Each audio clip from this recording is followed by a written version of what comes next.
Hi, welcome to Psychic Tapestry. I'm Ken Kessler, and we are here on Zoom for the second time, trying out something new. If we'll be posting the audio onto Blog Talk Radio, and then Blog Talk will send it out to all the other podcasting sites. So if you hear me referring to Zoom, but you're listening to this days later, that's why. Toni DeMaio, who is usually here with me, is off tonight, and I am very pleased to have two special guests in her stead. My wife, Lisa, is here tonight. Lisa is a tarot reader and a manifesting coach. And we also have Francie Soito, who is a psychic medium and Reiki master. Welcome, both of you. Thanks for coming on tonight. Hi. Hi, thanks for having us. Now, not to slight you, Lisa, but I've been on before. I'm old news. you've been on a lot of times, and Francie is new to our audience, so I'm gonna pepper you with a million questions. Please. Um, I introduced you as a psychic medium and Reiki master. I know you also read cards Yes. and do lots of other things. I mean, it's hard to pigeonhole anybody, but which came first for you? So I started doing Reiki first. It came out of this need to understand how we can be really, truly well and whole. It came after my mom suffered from and passed away, unfortunately, from cancer at an early age in her early 60s. And I saw what traditional medicine did, and I saw what they're good at, but I also saw what was missing, which is that need to heal the emotional side, the mental side, the spiritual side. And so that caused me to go out seeking other alternative ways of being well again. And that's how I kind of stumbled onto Reiki, or I should say, Reiki stumbled into me. And did the mediumship come through that, or were there other things along the way? It did, yeah. So when I do my Reiki sessions, I open myself up as a vessel to see, hear, and feel whatever I need to help my client who's in front of me. And so over the years, much to my own surprise, I started to see and sense spirits around my Reiki table. I'm like, what is this? What, this is crazy. I'm not used to this. And, come to find out, my clients were suffering from a grieving heart. Like they couldn't move forward in life because their grief was so heavy. And so hearing, a kind word of reassurance from their loved one on the other side, their loved one on the other side, letting them know that they're fine, that they're still with them, that they haven't, quote unquote, died. They've just kind of transitioned into a new state of being was really healing for my clients. And so once that kind of happened a couple times, I'm like, okay, I got to get my head around this. And so I started training more officially as a medium, and I took classes from Leanne Thomas, from the international medium Tony Stockwell. I went to the Arthur Findlay College in England and studied, and I've had many different teachers over the years to try to really hone in my skill to make sure I'm the best medium that I can be for my clients. I'm curious how it works. Mediumship works for you. This is Mhm. something that is personal to me, and I know that it's not the same for everybody. That's something that Right. we talk about often on this show, that lots of the different modalities of metaphysics are different and even unique to whoever's doing the reading or what have you. When it's not attached to Reiki, do you see, do you hear? Is it a little bit of both? How does it kind of work for you? And I know it's not always the same. Yeah, you're right. We're all different. We don't all we're not all Lisa Caputo's, going to people in grocery stores saying, I got a Yeah, message from your grandmother, right? right. But I work with, what's called the clairs, right? So the clairsentience is clear sensing or feeling. Clairaudient is clear hearing. Claircognizance is clear knowing, and clairvoyance is clear seeing. So my strongest clair, because I do Reiki, which is energy healing and feeling energy with my hands and sensing energy in auras, clairsentience sentience is my strongest ability. So I always lean in with that sense first to try to build a hook and connect in with the loved one on the other side. And then once I have like a little bit of thread with whoever the person wants to, hear from on the other side, then I'll use my other clairs. So what do I hear now? What do I see now? But for me, I work a little bit differently in that over the years, again, since I lost my mom at a pretty young age, I went to a lot of psychics myself trying to hear from my mom. And the way most mediums work is you kind of just sit in front of them, or you're on the Zoom call or you're on the phone, and the medium will just start talking. And they'll just start rattling off, I've got your grandma here, I've got this here, I've got this here. And as a sitter is what you call the client, the person receiving the reading. I was like so anxious that we're running out of time. I haven't heard from my mom. There's 10 minutes left. I want to hear from my mom. I want to hear from my mom. And then like at the very end, I might get, oh, your mother's here and she says she loves you. And that's just, I was like heartbroken that I didn't get more time with my mom. And so being in that position, when I do mediumship, I'll ask my sitter or my client, give me just a first name of who you want to connect with. Don't tell me the relationship, who they are. Don't give me any information, just a first name. And then I use that first name and we both kind of say the name together. And that's like a calling card to spirit to say, okay, I know there's probably 18 people that want to talk, but we're looking for one person named Bob. So can Bob step to the front of the line? Can we hear from Bob? And then that helps me just focus in on one energy at a time. So it's a little bit easier for me as well. I'm curious, and I'm probably going to be all over the map. How did the two of you connect, you and Lisa? You want to take that one, Lisa? Sure. So we are both fiction writers, Yep. and we connected through the fiction side. And the day that I had Francie on, I think it was in October, because I always have horror authors on Booklight's podcast in October. And so anyway, she comes on, and while I always research my guests and I build the podcast episode. And when I was poking around, I discovered that she was also a psychic medium. And then I went down her other website. And so before the show started, I told her, okay, I think we're going to be BFFs. And we had such a fun time on the show, talking books, talking writing, talking paranormal and all this kind of stuff. And so then we arranged to have a Zoom lunch on our own later because we had so much to say. And then I have a metaphysical manifesting podcast. And so Francie came on that, and she's actually given me my Reiki level 1 and 2. And that was amazing. And so anyway, I'm so thrilled that we're going to do a retreat in Sedona. So it's very exciting. And we have become fast friends and BFFs like overnight. Yes, definitely. There was a connection there, and we have a love of horror, and we have a love of all the paranormal. So it's been wonderful. Correct. And since you mentioned it, Lisa, you want to tell everybody about your event coming up in the fall in Sedona? Yes. So I work with manifesting clients, and at the end of 2023, we were doing a lot of figuring out, don't make resolutions, let's make dreams, for at the end of the year. And when I was doing that with all of them, I thought, well, I need to up my game. I mean, I have my first ever tarot deck that I designed is coming out, which is super exciting.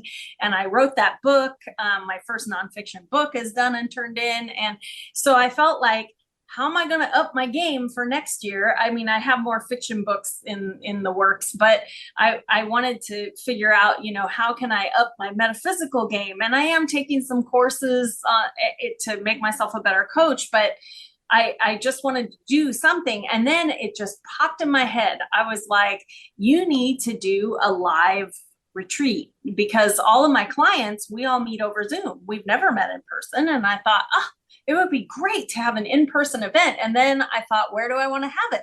Well, it would have to be in Sedona, because it's one of my favorite places and it's so metaphysical. And as soon as I thought the word Sedona, I thought, Francie needs to come with me, because that's where all her gifts opened up. And That's right. so I reached out to Francie, and she immediately said yes. So we're very excited, but it's called Manifest Your Best Life.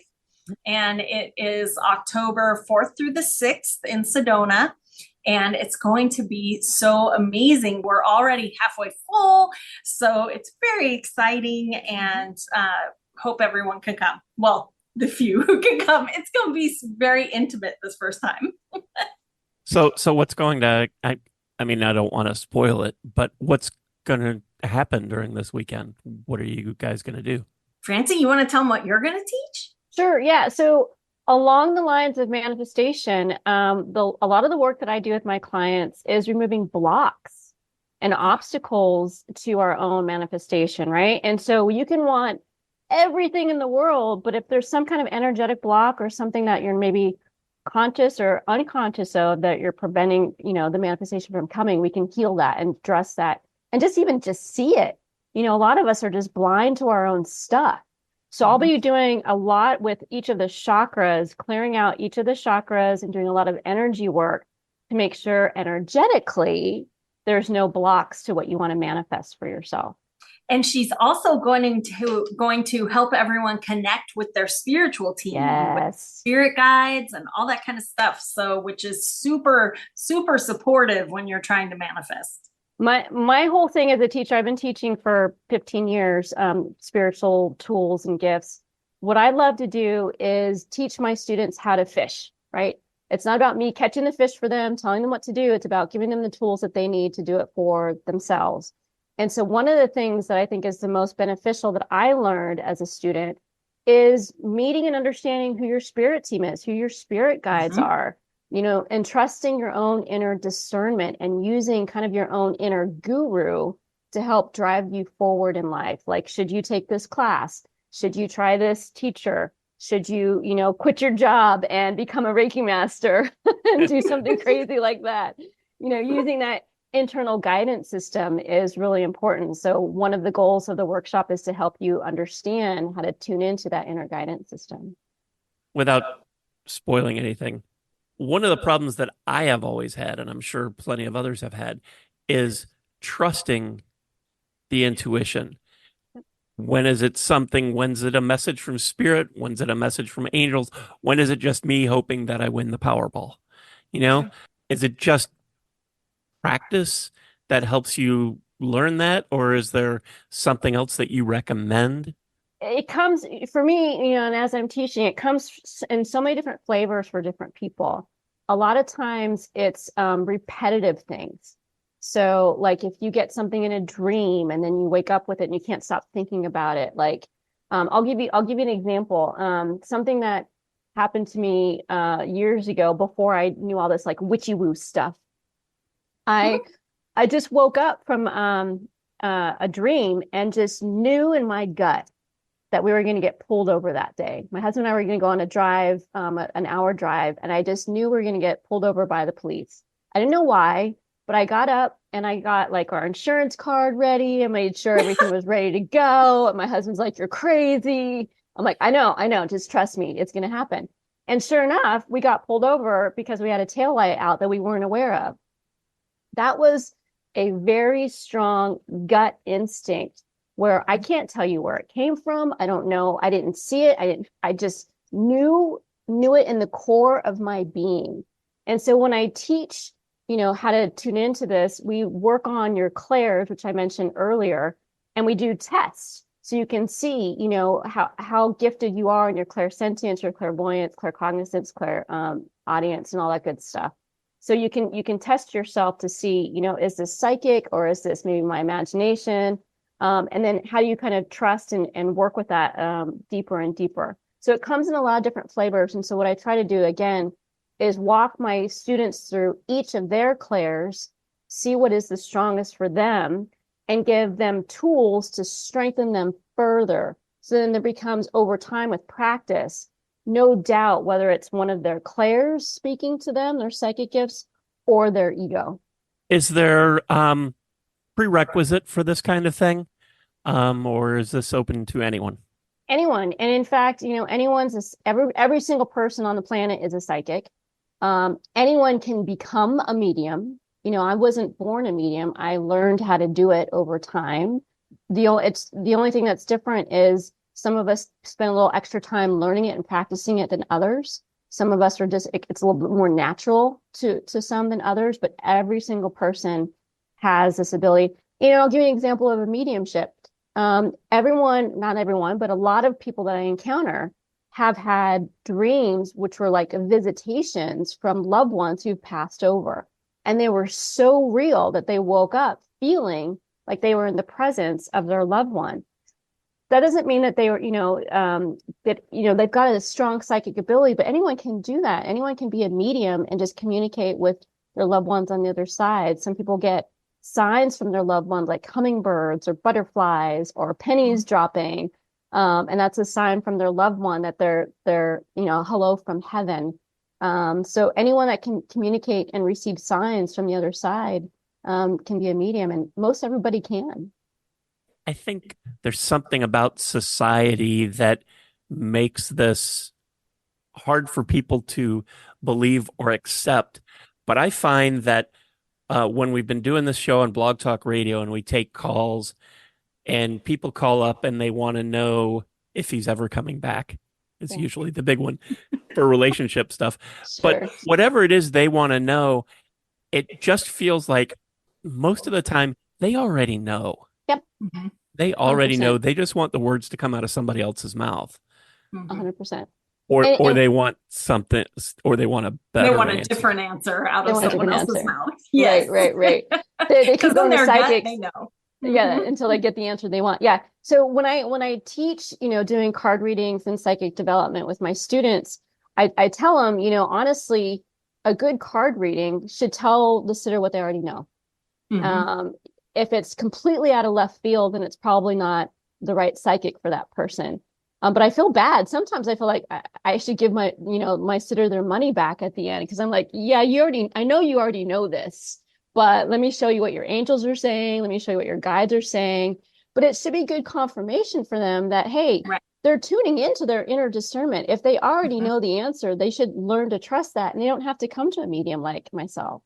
It's interesting when you mentioned about visitations and dreams. I can still vividly remember having a dream where the bedroom door swung open and it was my father.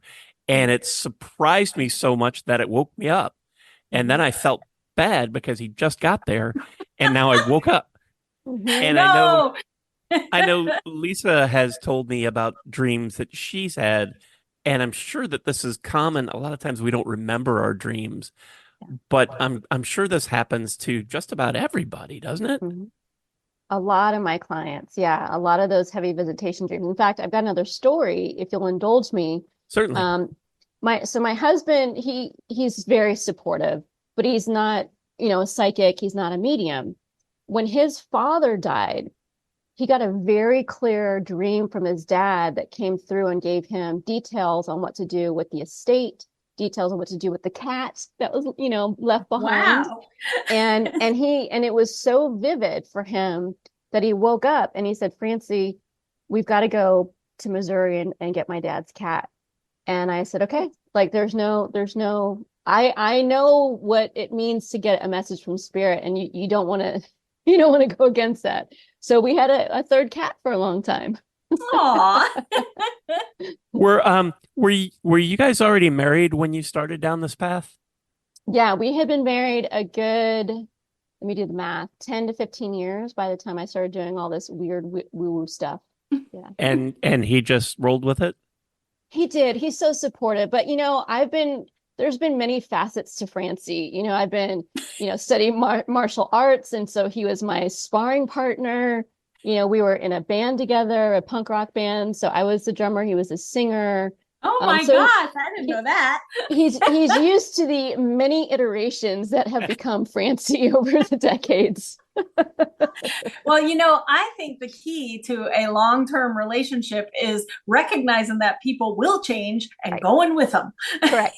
100%. 100. He's always been so supportive. 100%. Yeah. Yeah, absolutely. When things started to open up for me, Lisa was very supportive. I thought I was going nuts or was already there, but she was very supportive. She went through a couple things on her path that sound a little odd, but I was very supportive. I beg your pardon? You were there. That's right. I was there. And nothing, 5 years beforehand, I couldn't have imagined any of that stuff.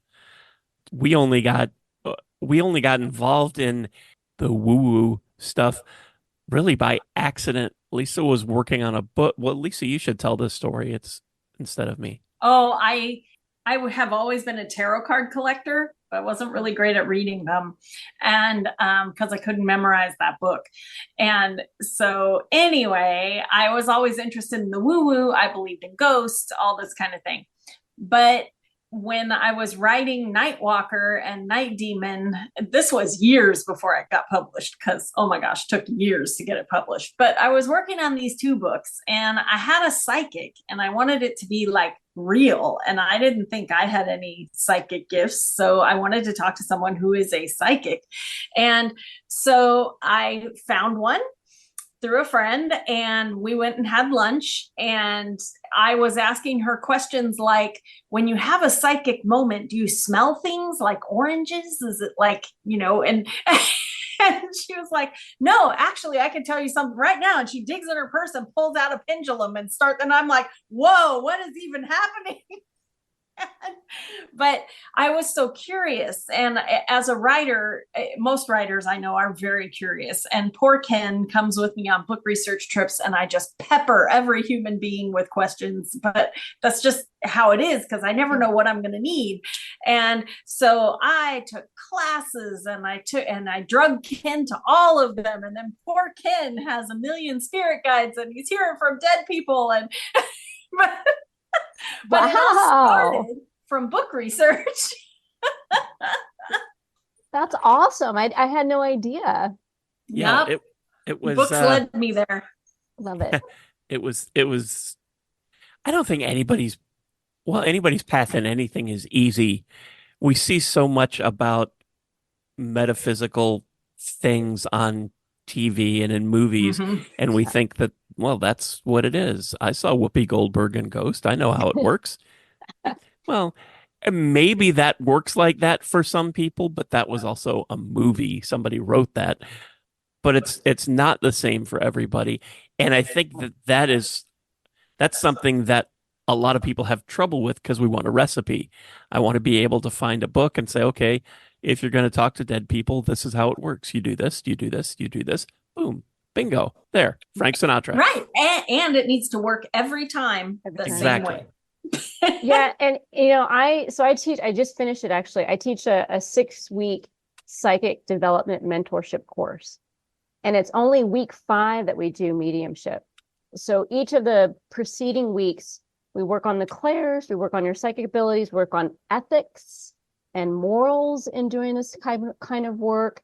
We do something called a soul to soul reading. So there's a lot of steps that you need to understand before you even get to something like mediumship. I think a lot of people, that maybe just start doing mediumship, it's like going to college before you've started high school. There's Right. steps, there are like building blocks to help you get there. If I didn't have Reiki, if I didn't understand the chakras, if I didn't understand energy and my clairs, if I just like jumped into mediumship, I'd be totally lost. And so I do feel like, for me at least, because I'm very type A, I came from high tech. I'm very data driven. I'm very like process driven. I need to have some logical steps there. And so I try to have that for my students, and I show that for my clients as well. And when I go through those kind of same logical steps, step 1, step 2, step 3, sitting in the power, using my crystals, blah, blah, blah, blah, it makes it pretty consistent that I can, read and connect with spirit. I'd say 99% of the time. Well, and I think again, because of popular culture, people look at mediumship as like it's some kind of metaphysical telephone. And once you learn how to work it, just tell me how to do it. And It's then just an arm of necromancy. I'll go Yeah. and I'll call my great grandfather and, and, and when they find out that's not really how it works, that it's, you have to learn things Yeah. and it's complicated. complicated is not the right word, but that there's a process. There's steps. There's things you Yeah. need to understand to build on the next thing to be able to get there. Yeah. Um, I think that it loses a little bit of the sexiness of I just want to be able to grab the metaphysical phone and call people. How's And Marilyn Monroe? Can you how's she doing? patch Yeah. me through?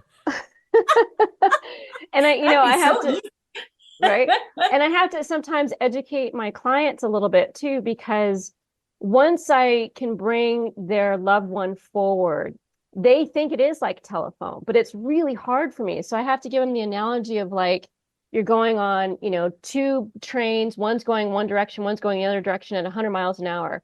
And I'm on one train and I can just see a quick fleeting image of something as it goes by. I'm not having a Mhm. conversation with that person on the train going 100 miles an hour. I just get like a Right. quick impression or a quick glimpse.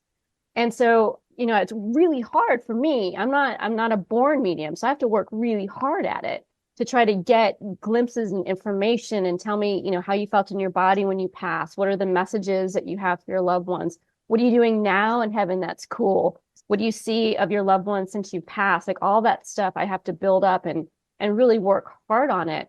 And that's hard for my clients to understand because they'll ask me questions like, and these like just stop the link. It like breaks the connection as soon as they say stuff like this. And it's tell me what's the exact song that was playing in the room when they died.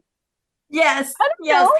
I, When it's a quiz, it's a what quiz. color was the Yeah. ring that they gave me Yeah. on our second date? And this is, this might be after I've told them, it's your mother in spirit. She died of uterine cancer. She was 62 and her dog Fluffy is with her in heaven. And she's, congratulating you on your wedding. Like I give them all kinds of things all throughout the reading. And they're still like, yeah, but What was Yeah. the final book she read? well, yeah, exactly. Yeah. What was my locker combination when I was in junior high school? Yeah. Well, if you really had my mom, she would be able to answer this. And like, well, I'm sorry, then I must not Yeah. have her. I must be just like reading you psychic. I must be just doing a mind reading of you then. And the other thing that I've noticed, having done readings in a little crystal shop for years and even on the phone, is that it can become addictive for people when they figure out that you're the real deal, that you can connect. They want to keep coming back and they've got more questions and they do get very specific. What was the song? What was the theme of junior prom? And what was the license plate on my car when I was a senior? And they get upset that you can't just give them that. Yeah, And what did my dad think about the game last night? right. Because I'm sure he has ESPN wherever he is, and he was watching. Well, and honestly, on a more serious note, and this is where the ethics and morals I think come into play. If someone is really, you shouldn't be addicted to any psychic or medium or spiritual guru or spiritual leader of any kind. Like there's a red flag there if you feel dependent on somebody to feel peace or to get answers, because your own answers lie within. So that's number one. Number two, the moral dilemma is a lot of people need psychological help. Right. And I'm not a psychologist or a psychiatrist. And when it gets to the point, whether it's Reiki or it's mediumship, if I feel like, wow, they really need some professional help, I will refer them or advise them to do that. And a lot of people are shocked by that because everyone thinks that because we do Reiki or we're open to acupuncture or alternative medicine, that we're against Western medicine. And trust me, everything's got its flaws. Nothing's perfect. But there's a lot of really great tools out there that a psychologist or a psychiatrist can help people with. So I always have that in my back pocket. And it's just not healthy. I've got actually some clients that I've had recently who've been coming to me a little bit too frequently. And I'm at the point now where if I see them booking again, I'll probably cancel it and refer them to like a grief counselor, because it's not healthy for them to keep coming back with this heavy heart that they have.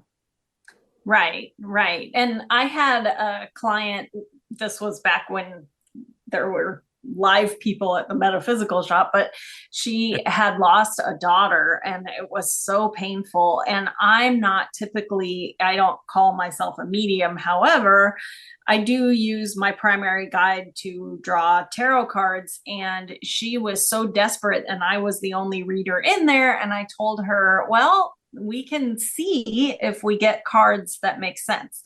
And we quickly discovered that, yes, we did. And so then she started coming once a week. And I just had to tell her, you need to find a grief group, because your daughter wants you to go live. She doesn't want you to keep coming in here to see how she's doing. She's okay. And she's with you all the time. Yep. And this is time for a grief group, because even just pulling tarot cards, if you keep looking for answers that way, you don't live your life. And we're supposed to be here to live our lives, right? So, same thing goes with mediumship. It's like your loved one is still with you, but they don't want you to stop living, so they don't want you to keep going to the medium to find out if they'll watch TV with you. 100%. And that's why I don't always get there, but I always try to give like a sign that they'll know that their loved one's with them. So whether it's a white feather or a hummingbird or a particular type of bird or a particular flower or pennies or whatever it is, I try to leave them with that so that they can create their own connection with their loved one. Yes. So when they see that, that penny fall, or, a penny that's face up with the year that they were born on it, they can say, "Oh, hi, Dad. Thank you for that message from heaven." And then they can create their own conversation between their loved one. I love that. The other thing that I personally found addictive when this whole metaphysical world started to open up for me, and this wasn't something that I was pursuing. I was a skeptic. I wanted to believe, but I didn't want to be conned. And the only time you really hear about psychics, mediums, anybody in metaphysical stuff is when they have been cheating somebody and got caught. Yeah. So you don't get news about somebody about how, oh, thank God for this psychic. She helped me get through this. And I know that my grandfather's okay and I feel so much better now. You never hear those stories. You hear the one about the $500 candle. That's right. If you bring me $500, I'm going to make you a special candle and it'll take that curse off. But when this started to open up for me, and I realized how big the world is, I wanted to know everything. I wanted to take mediumship classes. I wanted to take Reiki. I wanted to learn all about crystals. I wanted to learn all about tarot. I wanted to do it all. And it Francie, we were in so many classes. Oh, Ken wanted to know it all. I'm envious. It sounds amazing. It's overwhelming. Yeah. Because as you certainly well know, there's no class that is finite. That's it. You learn tarot and you're done there. Yeah, I've got this skill, because it's all connected like a psychic tapestry. It's all interwoven and connected, and one thing leads to something else. And you take a class on one thing and it opens doors to other things. And from someone who thought all of this was probably some kind of trick, to learning that it's real and you can learn how to talk to dead people and to communicate with angels and to get to heal with energy and to to learn about crystals and what properties they have, and on and on and on. It can be overwhelming and addictive. And I love the way that you were talking about teaching, going from one thing and building on that to the next, because there are so many who will sign up for 27 different classes because I want to take it all. And it's just a mishmash of metaphysical information that you can just drown in. And then you don't feel great because it's hard to take 27 classes at once and master any of it. And you feel like well, I'm a failure. I can't make the pendulum work. I can't learn the stupid book with the tarot cards. I'm lighting the candles and I don't feel anything. And I've saged the house 10 times and I'm just sneezing and, and none of it seems to work. And it could just be so overwhelming. And the thing is that there's no particular set of take tarot first or Mm-hmm. or learn crystals first. And good luck with that because there's a billion crystals. However many crystals you think there There's are more. a billion times more. Mm-hmm. I thought that was a joke till I saw the Encyclopedia of Crystals, volume 1, 2, 3, 4, 5, on and on, each one like a phone book. Oh my God. But it's really, you have to think about what it is you're drawn to Mm-hmm. and start there. And then you can figure out where that leads you. But trying to do it all, but it can be just so addictive because I want to know. Mm-hmm. I didn't know any of this is possible. And now I've got spirit guides and I've got angels and I've got rocks on strings that do stuff. And oh my God, what else is there? And each time it was like, okay, well, maybe I can believe in spirit guides, but some of this is just a bridge too far. And then it's like, okay, I can believe in spirit guides and angels, but then the rest of, okay, I can believe in automatic writing, but then, and now it's like, you know Mm-hmm. what? Whatever it is, whatever you got, I'll, Mm-hmm. I, I may not know how to do it, but I'm, I'm in. I'm in. I don't even know if there's a question there. It's Well, just and a long rant. no, you're absolutely right. It can be overwhelming, when you've got all these, you're so excited. It's this whole new universe, this whole new world that's opened up for you, and you want to try everything. Mhm. I joke around with my Reiki 1 students, people that learn Reiki for the first time. Be careful because Reiki can be a gateway drug to spirituality. Yes. And it really is. So a lot of my students come to Reiki with, not, they don't know how to meditate, they don't know about crystals, they don't know anything. And after just taking a Reiki class, they're like into numerology, they've studied astrology and all these other things. And what I caution my students with is have fun, go with what your heart is drawn towards, and remember why you're doing this. Like, what is your purpose in learning this? Is it just to learn it because it's cool, which is totally fine? Or is there a deeper meaning there? Like, is your soul yearning to learn this to be of service to others? And if so, how? Mhm. And with what tools and what methods? And so, listening to that inner discernment, I think, is really key when you're starting off on your spiritual path. Also, it's good to remember that not everyone things don't resonate with Right. everyone. So like in Correct. my mastermind group, I have an online classroom where we go through all the different modalities of metaphysical things for them to try to figure out what is your thing. You might not be into automatic writing, but you might work real well with a pendulum. You might, so that everyone can try everything. But I think the important thing to take away from it is what resonates with you, because like I love crystals. I love looking at them. I like having them. I am horrible, and I don't know why, but I'm terrible at remembering their names or what they do. So Mhm. when we got to the crystal unit, I called my psychic friend Tommy, who owns a crystal shop, and he actually helped me. I just interviewed him because he knows that I like the shiny things, but I don't know what they do. And I don't know, it's not for lack of trying. I've Yep. read the books, but it just doesn't stick with me, and I don't stress out about it. I just know that's just not for me. It's not my Mhm. thing. You won't know till you try, but when you try it, it's not a feeling of, oh, this isn't real, or oh, this doesn't work. It's, oh, this doesn't resonate with me. This is not my strong suit. Right. And that's okay. Hmm. Yeah, that was tarot for me. I was sure that that was one of the next steps. And I have so many decks. And it just, I don't think I'm stupid, but I can't remember what I mean, I know the tower card, but because it's fame precedes it, but everything else, it just doesn't stay. And it's just, okay, that's not for Not for you. me, but Yeah. I want it to be for me. And that's just too bad. Because I feel it's that just, way about astrology. I really want Same. that to be for me. And I am just not mathematical, and that I just can't. I look at those charts and everything glazes over, and I think, oh, Same. I don't get to have astrology. You know, Ken, have you met this really fascinating tarot teacher by the name of Lisa Kessler? Because she yes, I actually, have.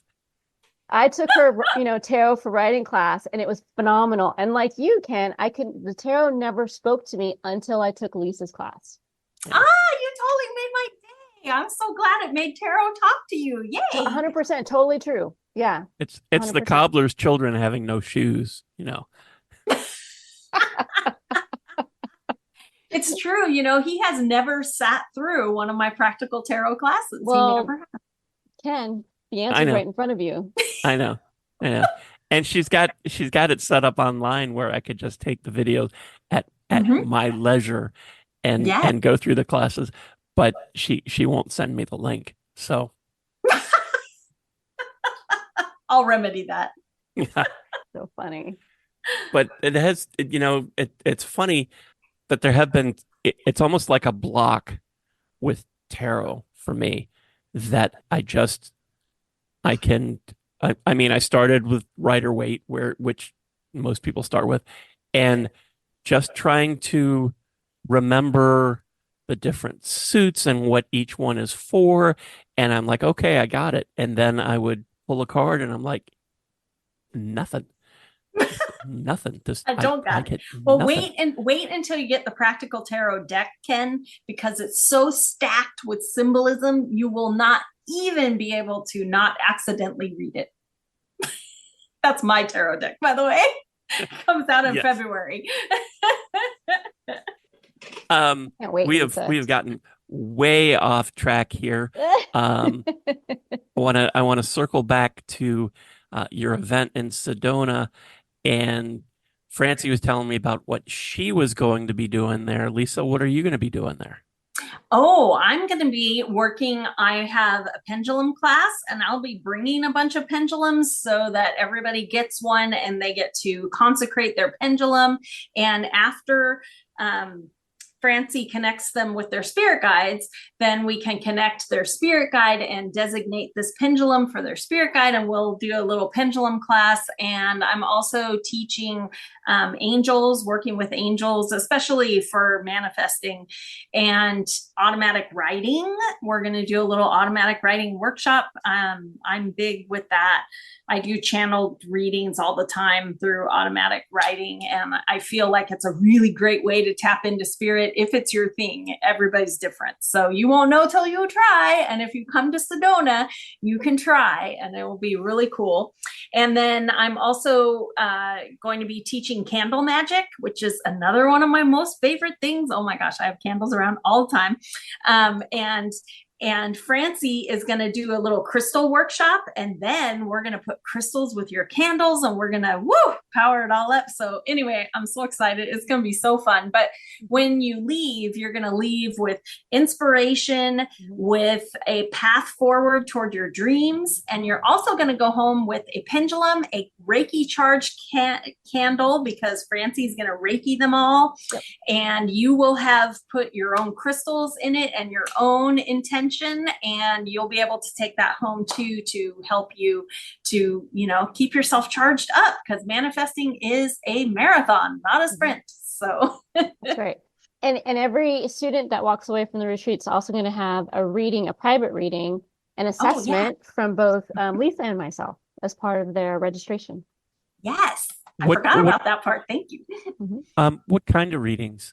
So for me, it'll be whatever the student needs, whether it's a Reiki session or a psychic reading or maybe even mediumship. So it's their time. They can use it however they want. And depending on at what point in the weekend they schedule it, if I can assess them, I might be able to just, you know, pull out one of the sessions I think that would be helpful for them based on what I've seen during the class. Is there anything that anyone needs to do to prepare before they come on this retreat? Is there anything that they need to already know, or any classes they need to have taken, or anything like that? No, I think they just need to come with an open heart, and hopefully I mean, it's going to be all metaphysical. So hopefully they have some kind of curiosity about it if they haven't already experimented with different modalities. But I don't think you need to be an expert at anything. And even if you are, hopefully the workshops will give you just an extra, I love hearing other people talk about tarot because I always hear something and I go, ooh, that is a perfect way to describe that. I like it. So even if you feel like you're already a crystal guru and Francie starts talking about crystals, you might hear one, or she might have a crystal that you haven't been familiar with before. So I think anyone can come, whatever your level, and you'll be with like-minded women. It's a women's retreat, so it's just going to be amazing. Please come. And maybe, just extra credit. You don't have to do this, but, think about what you want to manifest, like what you want, what are your goals for the workshop, so that you can kind of put that out there in the universe. And we can also kind of customize the workshop a little bit based on the student's needs. So we're flexible with that.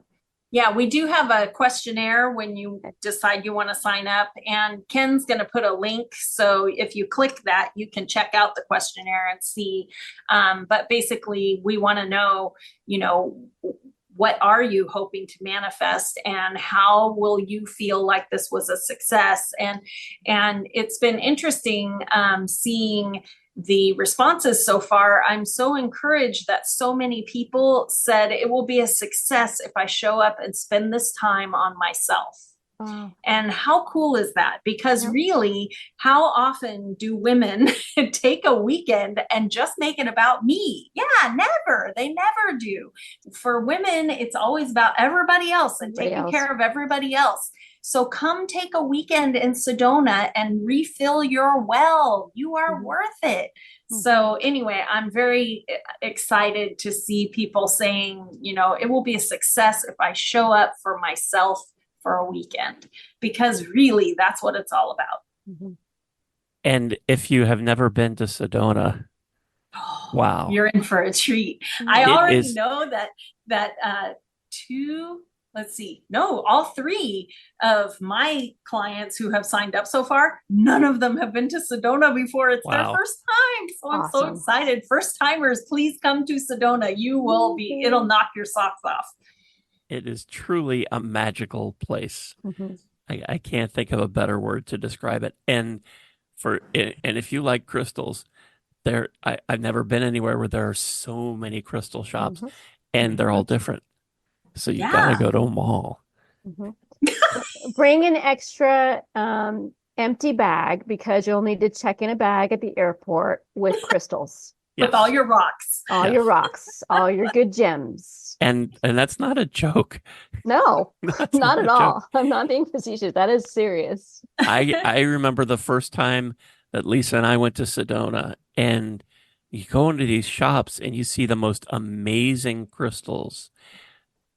And they're, huge. Massive. And I just was like, I don't know if I need that big a piece of kyanite. But I do. I think I do. I don't know how I'm going to get it home. I can ship my clothes back and just take the crystal on my carry-on. I don't even like most of these clothes. You can get new clothes when you get home. Clothes. I need that crystal. I don't need these clothes. That's right. Yeah. And just being in Sedona, just stepping outside feels amazing. And then you go from there to stepping into one of these crystal shops where you're surrounded by, I know there was at least one of them that had like an amethyst room. Yes. And it's just, oh my God. Sedona is one of those places. When Ken and I went the first time, it was for book research, of course. So when we went the first time, we got there at night, so we couldn't see the red rocks. And we get our little Airbnb and we go to sleep. And when we woke up in the morning and we opened the door, it was just, this place had a great view of like Bell Rock and Cathedral Rock. And we opened the front door and our jaws just dropped. I was like, Sedona, how are you so beautiful? Aw. And every time we went outside, we would go, how do people live here? Yeah. How do they live here and function? Because the feeling off of those rocks, it just makes all of your problems are instantly tiny. Instantly tiny, because these rocks have been here forever. They will still be here long after, and it's just so calming. It's really a great place. Mhm. And a lot of times we will talk about raising your vibration. Mhm. And for somebody who is starting out, who doesn't know, those are some pretty words, but I don't get what it means. Standing in Sedona, you'll feel it. Mhm. And it's just it's just amazing. I've never been anywhere that had such a wonderful, magical vibe to it. I, it was like, and it's just amazing. It elevates everything you're feeling in such a terrific, positive way. You could just stand outside and stare at the rocks Mhm. and feel outstanding, just Mhm. better than you can imagine. And When I told Francie about this little idea about the retreat to see if she would be interested, she actually said the coolest thing that I thought, you articulated exactly what I was thinking. But she said, really, when you come to our retreat in Sedona, you will have 3 teachers. You will have Francie, me, and Sedona. And I was like, oh my gosh, you're right, because Sedona really is its own teacher. yeah, it is. It's just, if you've never been there, you really, you owe it to yourself, and you will be so happy. And I'm so jealous that this is going on and I have to stay home and take care of the dogs. Next time, Ken. Next time, Next time. Next time. next time. Well, next time I'll be good and I'll get to go. Anything else about the retreat in Sedona that we haven't touched on that people should know? I don't know. I don't think so. We're also going to, besides just classes that will be happening, we do have nice long lunch breaks and dinner breaks so that you can go shop and you can go eat. There's great restaurants in Sedona too. But also at night, we're going to have rituals where we have a releasing ritual, and things like that. So there will be, other little meditations and ceremonies and things. So you're going to leave feeling really replenished. Well, I will put a link up, like Lisa told you. I'll put a link up on our social media so that you can check it out, get all the details, and sign up. And the link, I think, is on, it's actually on your website, Lisa. Is that right? Okay. So when you go there, you can also check out Lisa's website. Francie, what's the best way for people to connect with you? So my name, which is really hard to spell, I should have thought that through. I'll spell it for you. It's franciesoito.com, and that's FrancieSoito.com. Okay. I'll put a link to Francie's website up on our social media as well, so you can go Francie check her out. has a beautiful website, and I think that people can make appointments right there, right? If they want a reading or Reiki or. Yes, that is. You had, Francie, you had mentioned that your psychic development class was just wrapping up. Yeah. What classes do you have coming up? So let's see, this weekend I'm teaching a Reiki 2 class. So I've got a Reiki 1 class coming up, and then the Reiki Master class in May. And then I'll start doing the psychic development course again sometime over the summer or fall. I haven't nailed down those dates just yet, but I've got some pre-recorded classes too that people can take. The, introduction to developing your psychic course. You can take that at any time. And also transitioning from the 3D to 5D. So if people want to know about the higher frequencies or the ascension process, that's also on my website as a pre-recorded class. And Lisa, you have some classes coming up? Well, I always have the metaphysical mastermind where we do group manifesting, which has been very powerful. Basically, we do check-ins, so you have just teeny tiny bit of peer pressure. So we do a weekly check-in, we do a weekly ritual, and then we do weekly visualization. And that has been where the power has been, because if you think about the law of attraction and you send out energy of this thing that you're working toward. And then suddenly you have 6 other people who are seeing you already have it. And so it's just this massive wave of energy, and people have been manifesting homes, divorces, and not like messy, like super smooth, done in 12 weeks, got everything they wanted. I'm like, what? So anyway, so we do that every Wednesday night. And right now I only have one open spot, but there is one open spot. If somebody wants to join that, you can join anytime. And then I do one-on-one mentoring. I will be teaching tarot for writers again in July. I only teach it twice a year because it's really, it's 4 classes that are like 2 hours a piece. It's a lot. So that'll come up again in July. And then I have the book and the deck coming out in February. So exciting. Ooh. That's gonna be This is a awesome. question I should have asked before, but is there a cap on the number of people that can come to Sedona? Yes. Yeah. Right now we're capping it at 12, and we're already halfway sold out. So we have like 6 more spots left. So come join us. That was going to be my next question. Thank you. It's like you're psychic or something. I'm sort of tapped in.